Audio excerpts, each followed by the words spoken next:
Bine v-am găsit, bine v-am regăsit, dragilor din Zodia Scorpion, oriunde v-ați afla.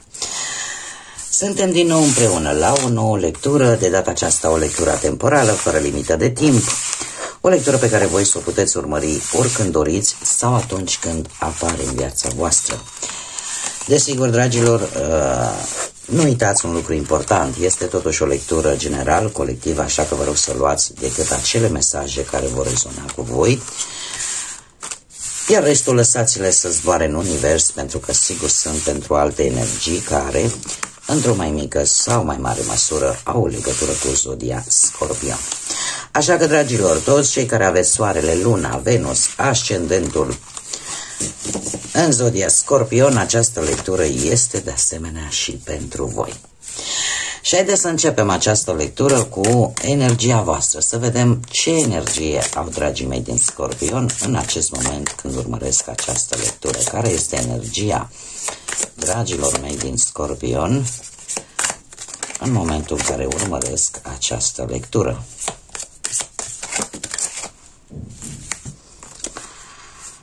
Deci s-au încăpățânat să iasă două.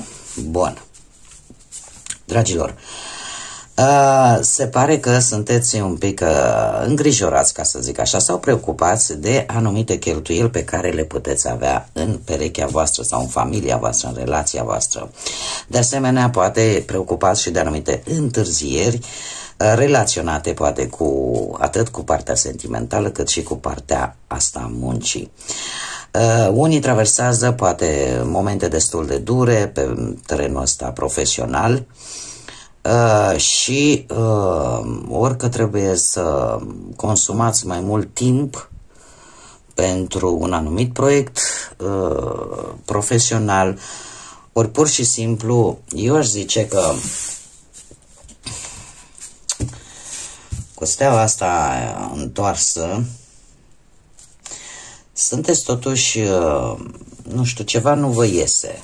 Ceva, ca să zic așa, vă dă cu virgulă. Ceva vă dă cu virgulă.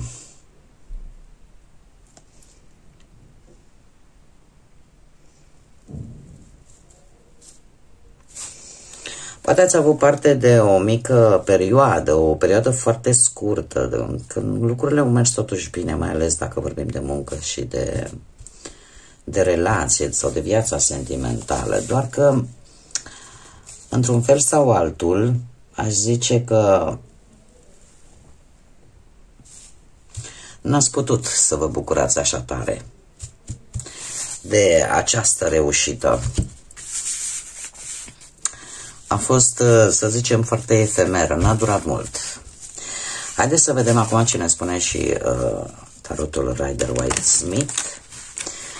Acestea sunt energii extrase din tarotul de Marseille, așa că acum vedem ce ne spune și tarotul Rider-Waite. Ce vine pentru dragii mei din Scorpion în următoarea perioadă de când ei urmăresc această lectură? Ce vine pentru dragii mei din Scorpion în momentul în care urmăresc această lectură? Haideți să vedem.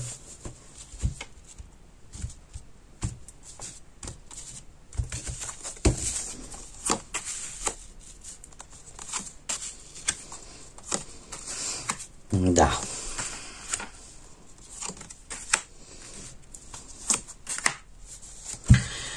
Bun, dragilor. Haideți să vedem mai așa, eu sper că se văd. Sper că se văd. Da. Bun. Cum sunteți voi acum? Dragilor, voi acum cu justiția, cu arcanul major justiția, și trebuie să vă spun că sunt deja două arcane majore, cu justiția sunteți destul de critici în aceste momente, destul de rigizi când e vorba de anumite idei, în ideea de a face, cum să spun eu, ce este mai corect, în ideea de a fi foarte exacti, poate de a descoperi un adevăr, poate sunteți într-un moment în care sinceritatea voastră de multe ori posibil să doară. Acum, este bine știut faptul că scorpionii oricum spun adevărul, indiferent cât de dureros ar fi el, dar într-un mod specific, în acest moment, sunteți mult mai exigenți, cereți mult mai mult și sunteți mult mai puțin flexibili, nu ca să fi.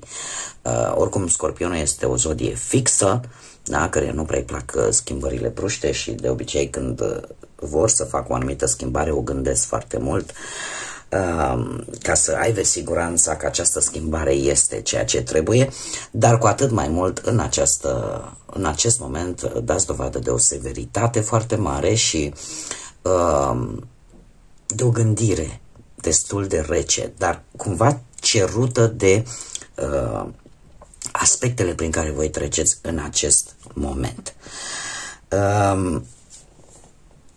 Nu știu dacă zodia Balanță vă spune ceva. Ca și zodii, că tot am ajuns aici, avem Vărsător, Balanță și zodii de pământ, Taur, Fecioară sau Capricorn. Ce ar mai fi de spus vis-a-vis de acest arcan major, Justiția, este că posibil să aveți ceva de rezolvat pe chestiuni juridice, de ceva documente legale, și de faptul că lucrurile se mișcă foarte încet. Poate și din această cauză încercați oarecum să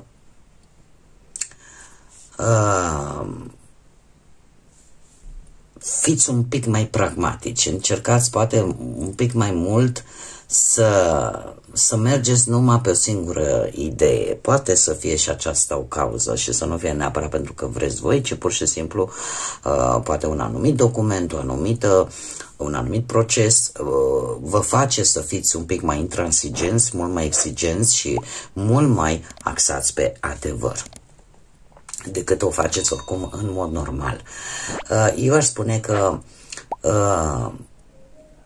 într-un fel sau altul,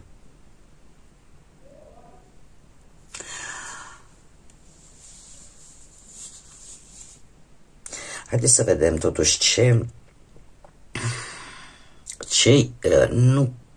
nu prezintă, să zicem, așa mare importanță sau ce nu puteți voi vedea. Poate să fie și acest lucru. Și avem turnul.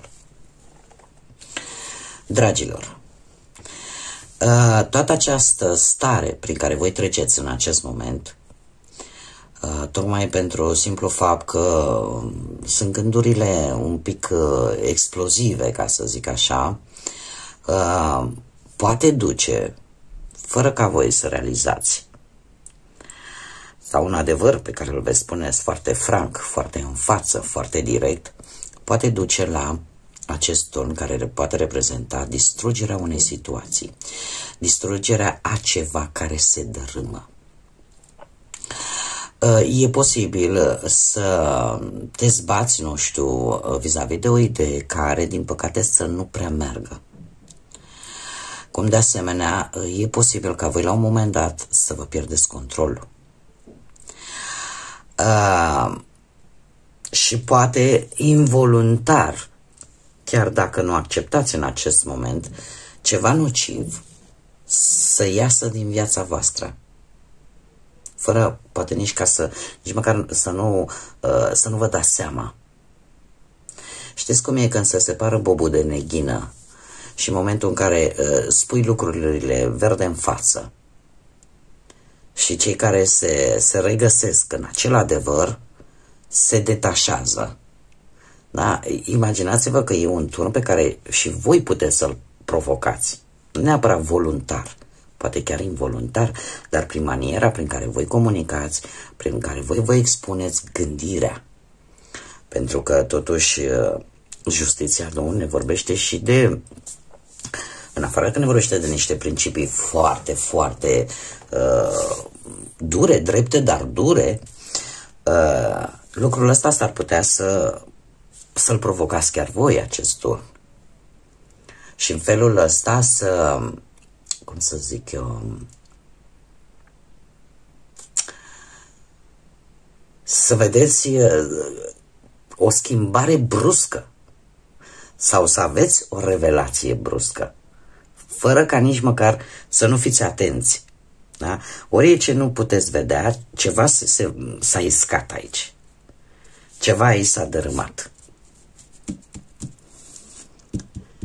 Ceva aici s-a dărâmat. Și asta pentru că s-a spus, poate, sau felul vostru de a fi actual, s-a spus un adevăr. Iar lucrul ăsta, pentru că mă uitam acum și faptul că avem aici spânzuratul, cred că v-a sacrificat prea mult pentru ceva unde ori n-ați primit îndeajuns în schimb, ori nu e ce trebuie, sacrificiu, dar până când? Și voi nu vedeți, dar de fapt în spatele vostru, în lateralul vostru, ca să zic așa, ceva se dărâmă, ceva care era nociv, era negativ pentru voi. În schimb, unde acordați voi atenție? Cărei aspect îi acordați atenție? Și avem un rege de monede, posibil să fie o energie care să aibă legătură cu zodiile de pământ, Taur, Fecioară sau Capricorn, și care în acest moment cel puțin are o anumită importanță pentru voi. Acest rege de monede este, putem vorbi de o energie matură, de succes, practică, cineva de încredere, dar cred că ce este cel mai important pentru voi, care are un mare simț de responsabilitate. Este într-adevăr cineva foarte stabil din punct de vedere social, economic, are așa un simț protector, da? Și de la care voi aveți pretenția, poate, de a se ține de cuvânt. Da? De a avea acest simț al datoriei și de a se ține de cuvânt. Asta în mod special vorbind de partea asta profesională. Pe de altă parte, dacă vorbim de viața sentimentală, este într-adevăr o conexiune pe care voi o simțiți puternic, atât fizic cât și emoțional. Și considerați că poate fi o pereche onestă pentru voi. Mai ales că cerințele voastre sunt unele foarte drastice, foarte dure. Nu acceptați jumătăți de măsură, nu acceptați decât pur și simplu nu măști, da? Fără măști. Cumva omul trebuie să fie așa cum este el și să rămână la latitudinea voastră dacă l-acceptați sau nu în viața voastră. Dar din ce văd eu aici, este într-adevăr cineva care este dispus să ofere ceea ce voi cereți și lucrul ăsta se pare că este important pentru voi. Ce ar trebui să știți? Ar trebui să știți că, din punct de vedere cel puțin sentimental, apar șanse de relații, apar legături, apar sentimente, apar emoții. Posibil să vorbim, cum am mai zis, de un început de relație, da? Ce ar trebui să știți pe viitor, un început de relație sau pur și simplu, dacă vorbim de partea asta profesională, vei trece, dragilor, veți trece peste greutăți, veți renaște din toate aceste probleme, veți reuși să obțineți această pace interioară pe care sunt sigură că mulți dintre voi vă doriți, cum de asemenea putem vorbi și de cei care poate, știu că pare aiurea, nu am vorbit până acum, dar simt nevoia să o fac, cei care poate până acum v-ați dorit un copil, există șanse, e un semnal pozitiv pentru acest lucru. Și am închis paranteza pentru că este un mesaj pur și simplu care mi-a venit acum. Este o carte într-adevăr care simbolizează acest lucru, dar am simțit nevoia să-l spun, chiar dacă până acum nu am discutat de acest lucru.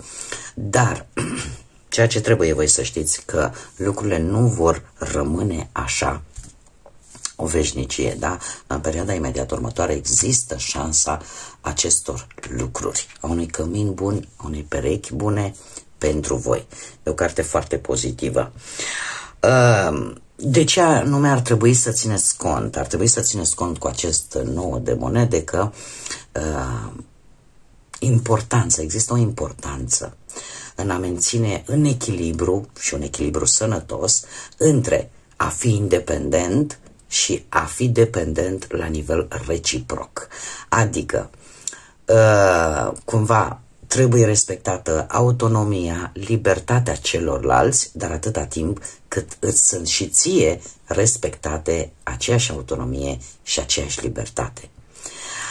În mare parte putem vorbi de cei care sunteți deja într-o relație și în momentul în care tu ai, de exemplu, un cel la nivel personal, un proiect, un plan pe care vrei să îl începi și vrei să-l și duci la bun sfârșit, cumva perechea voastră trebuie să vă respecte acest lucru, acest cel personal, să vă sprijine în el, cum de asemenea și voi la rândul vostru să o faceți. Da, aici apare această, cum să zic eu, dependență reciprocă unul față de celălalt. Și cred că e valabilă chiar și pe partea asta a vieții profesionale, atunci când eu îmi ofer serviciile, da, iar cel care trebuie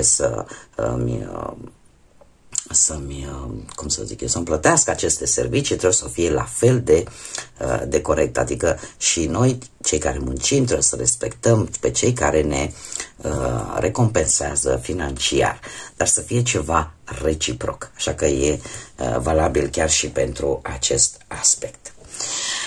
Haideți să vedem care este surpriza voastră. Surpriza voastră, dragilor, este posibil legată de un drum. Da, asta ar fi una cu 6 de spade, un drum în care tu efectiv vei ieși dintr-o situație dureroasă, ai nevoie de acest drum, ai nevoie de această călătorie pentru a-ți limpezi mintea și chiar dacă unii dintre voi ați putea crede că ați pierdut ceva, da? Că poate să fie o posesiune, da? Sau că poate vreți să migrați într-o altă țară pentru a căuta refugiu, pentru a căuta de muncă. Pentru voi va fi o decizie fermă, va fi o decizie pe care o veți lua cu caracteristica voastră binecunoscută, posibil într-o manieră foarte explozivă, dar o veți lua. Asta ar fi surpriza. Iar dacă vorbim strict de sfatul acestei cărți de 6 de spade ne spune că într-adevăr trebuie să abandonezi o situație care nu-ți mai face bine, trebuie să abandonezi acel lucru care te trage în jos și care din păcate îți mănâncă energia, timpul și bucuria de a trăi. Lucrul ăsta îl vedem foarte bine cu aceste două energii, da? Care ambele transmit același lucru, că sunt niște momente destul de complicate, destul de legate, ca să zic așa, poate între ele, între muncă și relație, de toate aceste întârzieri, de lucrurile care nu dau rezultate. Așa că acest 6 de spade, de fapt, despre asta ne vorbește, de a lăsa în urmă efectiv ceea ce nu îți mai folosește, ceea ce îți face rău. Haideți să vedem și un mesaj pentru dragii mei din Scorpion. Un mesaj din partea îngerilor pentru dragii mei din Scorpion, totul este în exterior și avem un copil, exact ce vă spuneam, vis-a-vis de paranteza mică pe care eu am făcut-o aici, și spune așa: copiii sunt foarte importanți pentru tine și ei îți răspund cu dragoste. Toți, inclusiv copilul tău interior pe care tu îl ai în interiorul tău, are nevoie de dragoste, are nevoie de atenție, de compasiune. Putem dacă îți deschidem inima și să-ți dăm ajutorul necesar pentru ca tu îți poți organiza agenda cât mai bine și în felul ăsta să poți să-ți dedici mai mult timp și mai multă energie atât pentru copii care au nevoie, dar cât și pentru copilul din tine. E un mesaj foarte frumos, foarte fain și am mai căzut la o zodie, nu mi-aduc aminte acum la care, dar trebuie să vă spun că este un adevăr și este un adevăr pe care trebuie să vi-l mărturisesc, nu știu, din fericire, aș spune. Eu l-am trăit nu odată și de foarte multe ori. Și în momentul în care faci un bine unui copil, indiferent cum, deci mulțumirea este neprețuită. Nu am cuvinte să vă spun. În momentele alea mi se pare că sunt egoistă, că nu pot împărtăși cu toți ceilalți bucuria care ți-o dă. Că devin un pic emotivă, dar bucuria care ți-o dă un copil atunci când îi dai, când îl ajuți cu ceva. Și nu mă refer la copiii mei. Copiii mei, spre norocul lor, să zicem, chiar dacă și eu au avut momentele dureroase, împreună le-am avut de fapt, dureroase de-a lungul vieții, acum sunt mari, sunt adulți, dar cu alți copii, deci nu vreți să știți ce stare extraordinară, ce lumină simți în interiorul tău când știi că ajuți un copil. Deci este fabulos, nu am cuvinte, nu am cuvinte efectiv să vă descriu, numai trebuie să încercați ca să simțiți toate aceste lucruri. Și ca să închid cu acest mesaj, ideea care este că probabil cei care aveți copii să încercați cumva să vă faceți poate mai mult timp de a petrece cu ei, sau pur și simplu să aveți grijă de copilul din voi. Fiecare dintre noi, până în clipa în care închidem ochii pe această lume, trăiește în noi acel copil nesigur, acel copil care de multe ori n-a știut să se manifeste sau nu a primit dragostea de care avea nevoie. Acel copil trăiește în noi, așa cu bune și cu rele, el trăiește în noi și din când în când mai are nevoie și de un pic de atenție și de un pic de iubire și că poate că în următoarea perioadă pentru voi, dragilor, ar fi bine să vă îngrijiți un pic de acel copil din interiorul vostru. Să-i dați ceea ce îi lipsește. Să faceți acele lucruri care, chiar dacă sună un pic așa pueril, chiar dacă sună un pic copilăresc, dar să le faceți pentru sufletul vostru, pentru acel copil din interiorul vostru. Bun, dragilor, cam atât am avut pentru voi de data aceasta. Eu vă mulțumesc ca de fiecare dată, vă mulțumesc din suflet pentru toate gesturile frumoase pe care voi le faceți la fiecare lectură prin intermediul like-urilor, distribuirilor, comentariilor voastre și a faptului că v-ați abonat și cu ocazia asta le urez bun venit noilor abonați. Eu vă mulțumesc tuturor, sunteți minunați, iar toate aceste lucruri pe mine mă fac să creez cât mai mult conținut pentru voi. Desigur, pentru cei care încă nu v-ați abonat, dar îndepliniți cei 3 dacă, da, fără să vreau am stabilit acest lucru. Dacă v-a plăcut, dacă ați rezonat și dacă mai vreți să revedeți lecturi de genul acesta sau să vedeți lecturi noi, nu ezitați, abonați-vă, este gratuit. Cum de asemenea, nu uitați să activați clopoțelul. Clopoțelul este cel care vă va notifica atunci când eu public lecturi noi sau când voi reuși într-un final să intru și eu live, să stau de vorbă cu voi și să avem așa un dialog. Oricum o să anunț din timp, așa că până data viitoare când ne vom reîntâlni la o nouă lectură, eu vă doresc tot binele din lume, să aveți multă energie pozitivă, să puteți să găsiți acele răspunsuri pe care voi le căutați, multă lumină în suflete, în gânduri și, desigur, să fiți iubiți, dragilor.